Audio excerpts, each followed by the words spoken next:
gan bron i bob ardal yng Nghymru ei Papur Bro ei hun, ond pwy sydd yn gwneud y Papur Bro? Pobl o fewn dy filltir sgwâr di sydd yn cyfrannu ac yn creu dy Papur Bro, ac mae croeso i ti wneud hefyd. Beth am i ti gymryd rhan?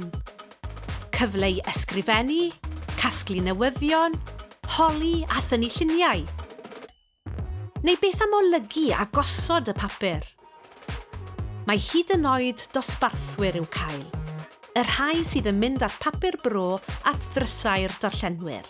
Mae Gwirfoddoli gyda fy Papur Bro lleol wedi helpu fi'n fawr gyda fy magoloriaeth Gymraeg.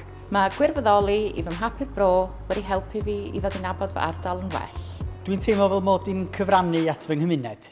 Beth am i ti gyfrannu at dy Papur Bro di? Cysyllta gyda dy Papur Bro i gael sgwrs.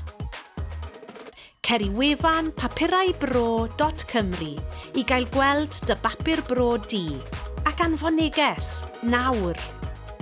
Y Papur Bro, newyddion lleol i gymunedau lleol gan y bobl leol.